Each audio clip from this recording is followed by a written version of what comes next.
Hey everybody, welcome back to the Complete Game after a long hiatus. Episode 93, 1993, one of the greatest Phillies teams of all time.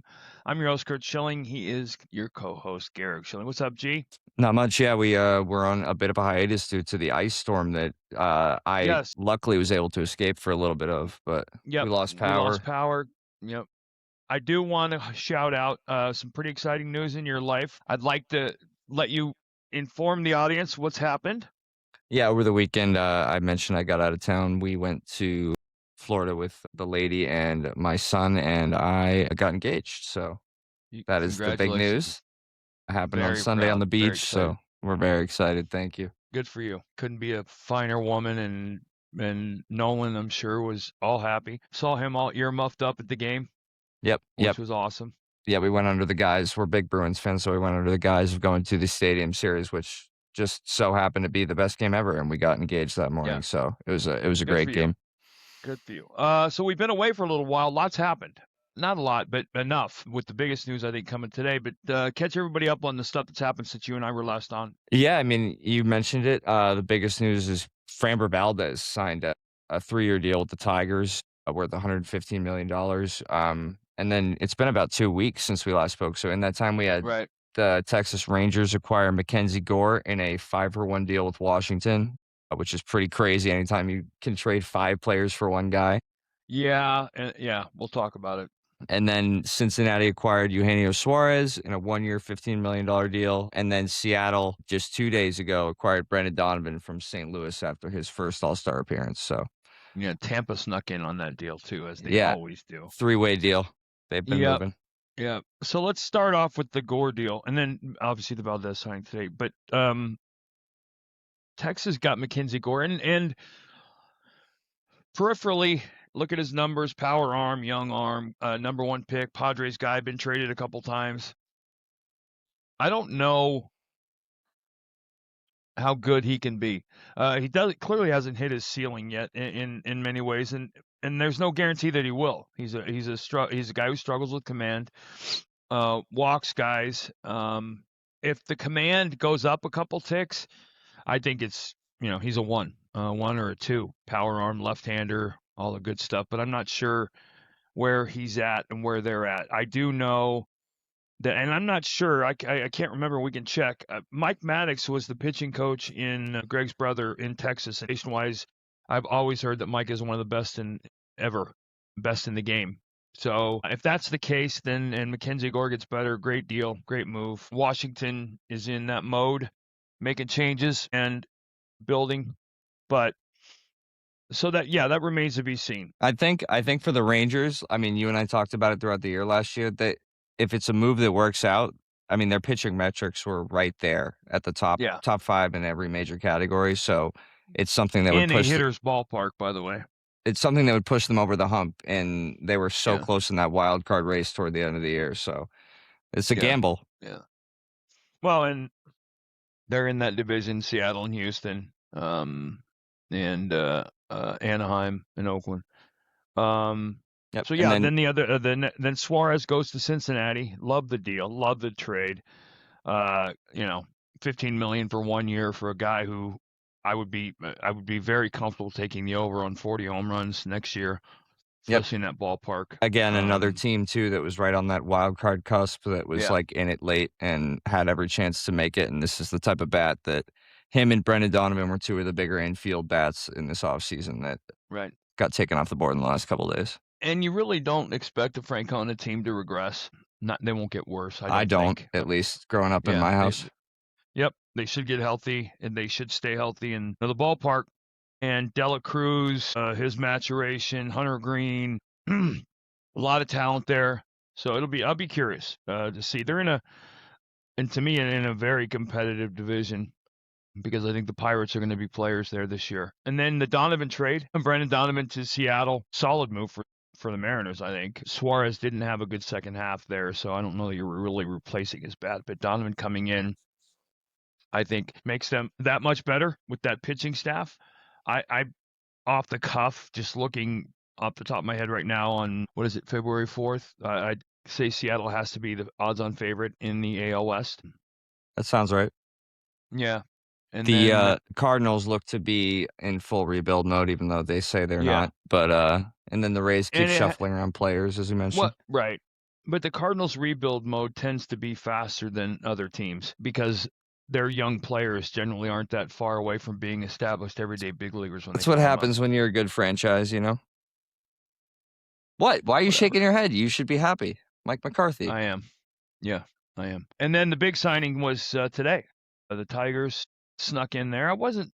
Probably wasn't one of my top 10 teams. 3 years, 115 million for Framber Valdez. Now you're looking at Skubal, Valdez, Casey Mize, Flaherty. Very solid. Well, 4 guys, very solid. With a lot of guys competing for that 5th spot. Casey Mize, I think, was 14-6 last year.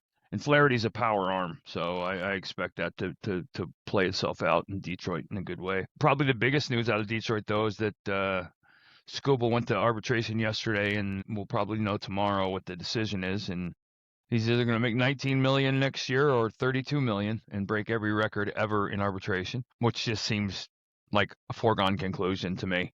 But who knows? And so they've got a guy, and Valdez is a guy who will put, I don't know if the word pressure is right, but put a lot of pressure on the Detroit defense. That's a pitcher's ballpark. He gets as many ground balls, if not more, than anybody in the game. If they can catch and throw the ball, he's going to have a big year. And we obviously hear the notes about the deal. It's the highest average AAV ever for a left-handed pitcher, which okay, but everybody has to tag on. It's the highest for a Latin American pitcher ever, which I could care less. He's a good pitcher, and I don't care where he's from. But great. I think it's a great signing. In many ways, because he's 32, and I think today's 32 is yesterday's 29. In many cases, all the metrics you want to see or that you're normally seeing as a guy gets older go down went up for him last year. So good signing, and I think it And makes them 200 good. innings is the new 300 in today's baseball. So, and he's Yeah, been one of the more consistent workhorses in that sense. yeah, And that they add that to Gleyber Torres and Kenley Jansen as offseason pickups, which right. I think makes them a better team overall. Which I mean, you have to Yeah, push all your chips into the middle. If you're gonna gonna win be the American very League East, you're probably still playing the Dodgers, which means you need 4 or right, 5. but I really think that makes them. I don't. Overwhelming favorites might be strong, but I don't. I think Minnesota's going to be good. The White Sox are going to be better. The Indians are going to be good because they're the Indians and they're a good organization. The Royals, I think, will be better, but I would have a very hard time not picking the Tigers to win that division. Yeah, I wouldn't say Again, overwhelming favorites either, but I think, like I said, I think this is a push your chips into the middle move today with Framber Valdez, the yeah. cherry on top of their offseason Well, so what it far. does, a lot of these moves are mandates for the deadline, right? You'd sign Framber Valdez, which tells your fans we're going to be buyers at the deadline. We're trying to win. Yep. Now, a lot can happen between now and then, and everybody, you always hear they have a lot of pitching, and the Dodgers have 7 starters yet. Well, you never have too much, and spring training tends to thin the herd, and the season does as well. But I love the move by the Tigers. Somebody had mentioned the event and the incident that Valdez was involved in this year. The only way I think that becomes a conversation is if he allows the media to make it a conversation. That's just got to be a move on. Don't answer the question. Enough. I think in all situations, if I'm him, my first response is, you know what? I did something really stupid. I'm sorry I did it. It'll never happen again. Yeah, or That's if I'm in a new area, play the I don't know English that well card very very early on. Well, yeah, but that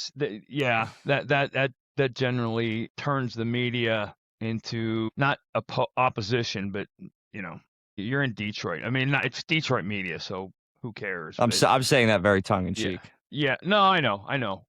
But and then the other couple things that I've noticed over the last couple of weeks, news that I've been paying attention to, Ohtani will not pitch in the WBC. God bless him, and great decision. I think Skubal and Skeen's pitching is a massive times 10 mistake. And I'm going to say it again. I think anybody pitching in a WBC that's on a major league roster is making an enormous mistake. I get it. Totally get it. You're From gonna a make player's me. I perspective. don't want to say it every time, but you're gonna make me have to put a disclaimer in that you also would have pitched in the Yeah, WBC. yeah, yeah. No, Okay, I'll put that out there every time. I would have in a heartbeat done it. I'll have to put like an Not AI let's put image it of this way. you No, in but the but USA. I would not have done it after we went to Japan. When I went to Japan in 1998, Yeah. if I had been asked to do that after, I wouldn't have done it because I didn't realize till after that when I got hurt that was a horrible thing that I did and all things go with that. Or if I would have done it, I would have taken on the most ultra different training program in the history of baseball, which maybe they're doing. I was gonna say those two guys you mentioned are younger too, so Right. and haven't won yet like you had in 1998. So maybe that is a part of it that Ohtani realizes now that it's a longer season when you play late into October every year. Yeah, I don't know. Like I said, I would if I was a team in the big leagues right now, I would have something in all my contracts that forbade my pitchers from pitching in the WBC. And not out of spite or any other reason than it's just if I'm a contending team, I think it's the worst possible decision that a pitcher and my staff can make. What else? Do want to pass along condolences to the Tigers and the Tiger family. Mickey Lolich passed away at 85 years old yesterday. And for anybody that remembers 1968 season and Bob Gibson having one of the greatest years ever, Mickey Lolich pitched 3 complete games in the World Series that year, went 3-0. Only guy to win 3 World Series games since then is Randy Johnson. Did you He read did it the two. Athletic piece about him that they wrote? I obviously didn't know anything about him, but wow, like what an impact for left-handed pitching. Like Yep. a name He was a that beast. is just before like my history of baseball really Right. started. So that was cool to read. Mr. Lolich was an Highly recommend animal. Him and Denny McLain with the Tigers in the late 60s, early 70s were a hell of a 1-2 punch. And that was back when guys were throwing 300 innings a season. I was gonna say, I think he had like something like almost 200 complete games. Yeah. Yep. Back when, yeah. Back when men were men, but no. Condolences and the passing of a legend in Detroit. I'm gonna mess his name up. The guy that played for Toronto this year, Kiner Falefa. Isaiah Kiner Falefa, yeah. No, you got it. Okay, he signed with the Red Sox today. Yep, 1-year deal. They got a 1-year deal, and then what else? Yeah, so. I mean, we've been away and caught up, and we're getting to spring I got one training thing soon. that I wanted to ask you too, because I wanted to ask about the one note I wrote before I came over and did some farm stuff at the house tonight was that the Pirates were linked to Framber Valdez. That was one of the articles I was also reading before I came over. And then as soon as I got back and the Framber Valdez to Detroit deal was inked, it said something about Ozuna to the Pirates. Like that was the most recent article. Mm-hmm. Is that like that's got to be frustrating because Well, since Pete Alonso, they've been linked to every name that it feels like it's just about this. to be signed somewhere. Here's one of the things that goes under the radar that And they've you done need to nothing. think about. No, but here's the thing. You put your name if you are a low budget team or a team that doesn't spend money, what's the best way to kick up fan interest during the winter? Is to put your names in on every free agent as we're trying. You don't you have no desire or no ambition whatsoever to sign certain guys, but you can say to your fans, guys, we tried. You saw us. We were in on every free agent. We tried, and it just didn't make fiscal sense or whatever. But teams, and I'm not saying they're doing that. I think there's some honest interest, and they were trying to make some moves because they have. What is it, Bubba Chandler and Skeens, and they have apparently he is, and I'm not going to. Connor Griffin is apparently the number 1 prospect in baseball. And from all of the people that I'm not saying I trust these people, all of the things I'm reading, it's Connor Griffin as the number 1 prospect in baseball. And whoever's at number 2 is way down here. This kid is apparently Mike Trout / McDavid, Connor McDavid level game changing. And there's incentive for the Pirates. You know, if the Pirates bring him up and he wins Rookie of the Year right at the beginning of the year, they get a draft pick next year for it. So they've really done they've done a great job incentivizing teams to bring young kids up. They get draft picks for them. They get compensation. There's a pool of money now. I don't know. You know this. We talked about it, but there's this giant pool of money that goes into Yeah, where they dole out to the top performing young players who are making minimum. So the players, it's great, but it also does that. That draft pick nowadays is becoming a monstrously important thing, and I like it. But Connor Griffin is the top prospect. And by the way, we talked about this at draft. Remember when we were talking at the draft about, oh my God, every single player drafted in the first round is a shortstop. If you look at the top prospects in baseball, and there's one on a couple different websites, couple lists, I want to say 8 of the top 10 prospects are shortstops, starting with Connor Griffin. And you don't get pitchers in there until a little bit later. And then my guy in the draft last year is on the team that has the lowest ranked minor league system in baseball. Cruz Schoolcraft is on the Padres, who have 0 prospects in the top 200. I still think they won the draft with him last year, but we'll see. So anyway, yeah, Connor Griffin. Because I like the Pirates signing Ryan O'Hearn and Brandon Lowe, and it's just like I enjoy, even though Baltimore Right. wasn't necessarily in the same position as them, they had that run a couple of years ago now, but I like what they've done where they've made some surprise signings like Pete Alonso, Ryan Right. Helsley, like they seem to be Here's all my in. here's my problem with what Pittsburgh did. In my mind, as I look at the Pittsburgh moves, they did what a team that just missed the playoffs last year does. They fill a couple little holes they need to fill. Yeah, that's why I want them Pittsburgh, to go for one of these right? names they're But I'm linked to. saying but they didn't. They didn't have holes to fill. They had the worst offense in baseball. Those 2 signings don't make them the 3rd ranked offense now. Now that's to say again, Connor Griffin comes up and he's Gunnar Henderson. Okay. And by all measures, he can be. And they've got some young bats. I mean, what you're doing is, in my mind, and in some ways, you're putting Bubba Chandler and Paul Skeens. I mean, look at Skeens' record last year. Just because, and it's not that nobody cares about the record because they see the metrics that he put up and he was dominant. But as a player, I guarantee you, Paul Skeens wasn't going home happy. Losing sucks, and it's frustrating. And so, he can pitch as well as he can pitch and lose. And we can say, well, he pitched well. But when you're young, maybe he's different. But when you're young, losing sucks. And you lose on Monday. It doesn't matter what you lose by. You kind of have to get with that selfish mentality of, hey, listen, I did as good as I could do, because you can't go 5-0 in 5 consecutive starts when your offense gets no runs.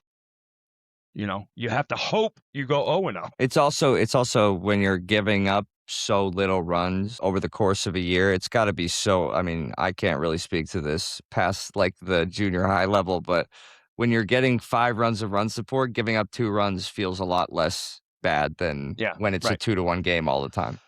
Right. Well, the challenge is when you give up 1 in the 2nd inning and you realize I can't give up another one because I'm playing for a no decision right now because we're not going to score. Puckered up the rest of the game. Yep. But the on the other side of that, for you Pirate fans, one of the things that he's learned how to do is pitch in close games. And generally on bad teams, you generally don't get that. But that's a huge thing. So anyway, that's it for now. Do you want to play a Been game? a while. We can play a game. I was gonna say we can cut. We don't have to, but I gotta put us together for you. Okay. So I have an actor and an athlete for you. All right. Actor and an athlete. Yep. All right. This will be it'll go actor and athlete for clues. Okay. Right? This is the actor. Sport. Give me sport. Yeah, you'll know right away with the sport. It's in the clue.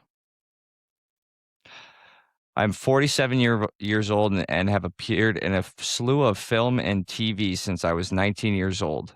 It was only 4 years into my career that I had my first title and lead role as James Dean in his 2001 biopic of the same name. And then the athlete. A first-round pick with a decorated trophy case, I played 13 years for 2 different NFL franchises.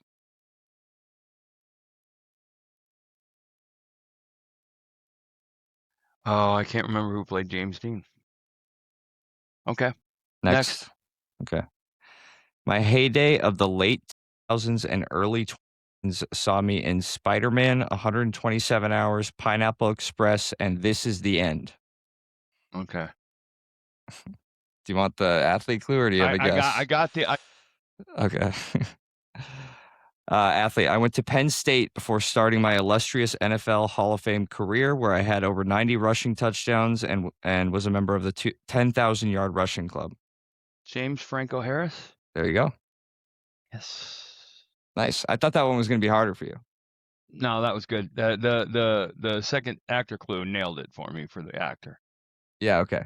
Then once I got the actor, think about Franco in the NFL isn't a real common first name. Well, once the in last addition clue to was playing going for the greatest NFL franchise in history, greatest sports franchise in history, actually. Yeah. Patriots will have played in 20% of all Super Bowls after this Do you weekend. realize that Mike McCarthy is immediately inducted into the Hall of Fame just by being hired by the Steelers? So you're happy about that? I didn't see it coming. I don't think a lot of people But did. I think it's more, I hope not, but I feel like it was to get Rodgers to come back for a year, which I really didn't want. I want them to, but I also realize and look at the draft and realize this isn't a draft to get your quarterback unless you trade up to the 1. And even then, I'm not It's sure. also outside of the normal Steelers. Like, they usually hire a guy they can keep around. Mike McCarthy's an older guy. Yeah. He's been around for a while, too. Yeah. But, all right. All right, brother. Good chatting. Right, we'll catch you guys. Hey, hit like, subscribe. We'll be back on Tuesday of next week. Yep. Stay warm. I miss doing this. We got to get into mid-season form here pretty soon. We're about a month away from spring training, right? Yep. All righty. All right, Bubba. I'll talk to you.